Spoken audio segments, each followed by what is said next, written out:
Right, Aiku's here with a solo self-found friendly-ish, because it does require a unique helmet, but it is farmable, Death Wish build. And this is a Death Wish Elementalist. If you haven't seen that, there's been some pretty cool posts on Reddit about it, but all I've ever seen is softcore presented versions where they're getting massive damage, just insane damage on it. But the survivability didn't look too good, so I am presenting a tree that has a bit more survivability to it. Um, in Death Wish, if you're not familiar, it comes from this unique helmet, Maw of Mischief, and that comes from a div card. It's farmable, called Cursed Words, and Cursed Words drops in Heist. I'm sure you've seen it if you've played Poe. It's not that rare of a card, but it is something that you'll need to farm, so it will take a little bit to get. But I do still think it's ultimately solo stuff friendly because this is the only unique you need to make the build work. It is essential, however. So how it works is it's a very quick acting channeling skill that blows up your minions when you release it. So you could do it a couple ways. One is to click it really quickly and pop one thing. And then the longer you hold it down, you'll see up in the upper left corner here as it ticks up, you can blow up multiple things. And the more things that it has connected to, the bigger hit it makes when it does blow up. So the maximum stages it has is 13. The build I'm presenting only gets up to 11, at least under normal circumstances. And that does increase the damage significantly. So if you look here, we have Ignite DPS of a little over 2 million. That's what matters much more so than the total DPS. But if I take it down to stage 1, it's only 1 million. So definitely want to get those max stages on there. But when you're just running around, you're going to be doing it at stage 1. So this is going to be something more so that you do just for, a chunky rare or a boss that you actually bother to channel through everything. And the target that we are using is a stone golem because it has really large base health, and elementalists have this node Liege of the Primordial. That means anytime you kill a golem or it just dies to whatever, it's resummoned 4 seconds after it's killed. So it's nice, it just keeps that up for you so you're not having to like manually cast something. And your gameplay loop is going to be with Convocation. So you'll cast Convocation to move a golem where you want it to be. For sure you want this mastery. Death Wish it, blow it up, and then repeat that. There are people saying it feels a bit clunky. I haven't played it myself. I'm going in blind. I wanted to try a new skill this league. This is what I'm going with. But the video I've seen didn't seem too bad to me. I'll show you the video that I looked at, which was a guy in softcore doing a feared run with it, but he also, there's, time and maps, so you can see where it looks like there. And I thought it looked reasonably smooth. So I'm definitely going to give it a go and see what I think. I am also going to be playing Chieftain at the same time. I'm going to alternate between the two characters because I get bored just playing one character all the time, and I don't really take racing at League Start very seriously. So I'm just going to do that. I think it'll be more fun for me to alternate. And that will also make it, not a pain if I don't get the cards right away from Maw of Mischief. I don't think it should be an issue to farm, but just in case I'm not getting great stuff for one character, I can switch to the other back and forth. It just seemed like kind of a fun way to do it since I'm not really intending to race. So the key thing that I guess that you need to add to make this tanky is Elementals has no physical damage reduction in the Ascendancy, so we need to find a way to get some, and I think the best way is the Endurance charges. And the way that we are making sure that we have those is we're traveling all the way down here, taking Call of Arms, taking this Warcry wheel just to get to Warcries have a minimum of 10 power mastery. Then we're going to put Enduring Cry on the left click, just so that we're moving around, pretty much whenever it's up, we're going to be clicking it. And that will allow us to generate these endurance charges and keep them up.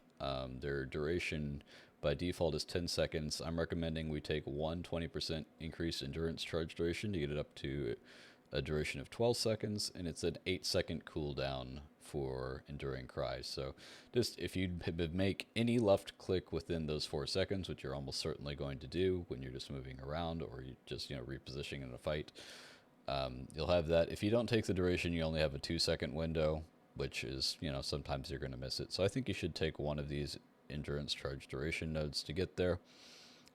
Doesn't really matter where you do it. If you're like, man, I want a bigger window, take another 20%, then you got another 2 seconds. You're definitely going to be left clicking within those 6 seconds. And I think that's worth taking. I'm going to take it. when I do that.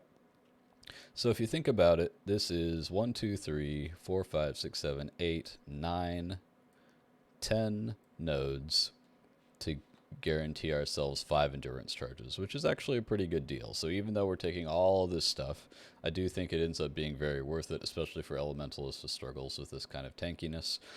And it's not totally worthless because enemies taunted by your Warcries take 6% additional damage, so it's another 5.7%, at least according to this tree, which is higher than it usually is, which is nice. Anything else I need to go over? To get the maximum number of creatures out there to blow them all up to get more stages, we're going to be going summon skeleton, summon skeleton, summon skeleton. If we have maximum 7 summon skeletons, and then +1 for here, that's not being calculated in. So 8 summon skeletons, and we'll have 3 stone golems to get to 11 stages. That's how we're getting there. Like I said, when you're mapping, you're just going to be doing 1 stone golem at a time, which is only 1,000,000. But still fairly reasonable. I am presenting this with an Empower gem. So Summon Stone Golem, I'm only presenting it at level 20, and I'm only presenting a level 3 Empower gem, but that does provide a pretty significant boost. It's about 40% more damage to have this on here. So how you set up the damage, by the way, if you want to mess around with this POB, is it reads this enemy corpse life thing. I know it says enemy corpse, but it's actually taking that field for Stone Golem on this skill. So I'm getting that number from looking at the Stone Golem. What's the life? This is making me look not accurate because I don't have Empower turned on. So taking the total life there and putting that in here.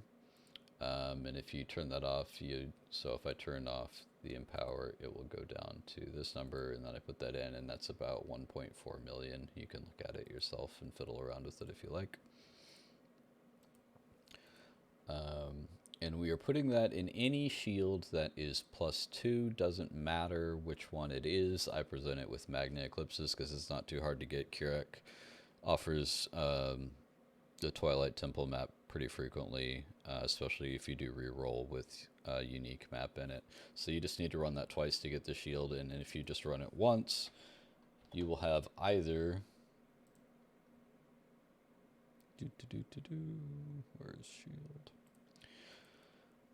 And it will be your choice. If you run the fire side, you will get the +2 level socketed gems and can't be ignited. If you run the cold one, you'll get +2 socketed and frozen. We're just looking for the +2. Either of those is fine, but since it's not very hard to run it twice, if you get both of these shields and return it into a vendor along with it fusing, it will return a Magna Eclipsis. I don't think it's particularly hard to get, so I presented it with that, but if you don't feel like that's fair, you can just switch it out to one of these and look at the stats with that, which is not too different.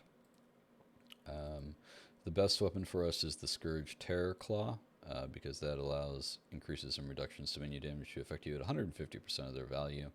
It's not particularly common, but if you do get it, you can untick this node because it won't be doing anything, so you just have a better version of that mod on your claw. Other than that, normal +1 gear. The rest of this stuff is really basic. Resistant attributes I just put on a flask. You know you need to get them somewhere. Specifically on this, you're going to need to get a bit of dexterity. That's what we're short on, so that's the one thing to look out for, is you're going to need some dexterity somewhere and a tiny intelligence roll somewhere. But you've played Poe. You know you need to get resistances somewhere. You'll probably need an enduring internal mana, or enduring divine or whatever, so long as it's enduring to keep your mana up, because we are cutting it quite close. And once again, I do have the wave tree, so this is a level 73 tree. And click on the wave for leveling, not this one. I accidentally clicked on this one, I did the video, now I have to re-record. So remember to click wave for leveling, and that'll show you the accurate numbers on a level 73 tree. That you can do before you get to Maw of Mischief, and even beyond if you're still farming the Divination card and you're doing this. I think that is me for now. I will try and get out at least one more video before leagues start, but let me know what you think of this. If you have any questions or any thoughts about how your league is looking or what you're thinking about doing with it, let me know. I'd be happy to hear it, and I will catch you in the next one. Like what's up?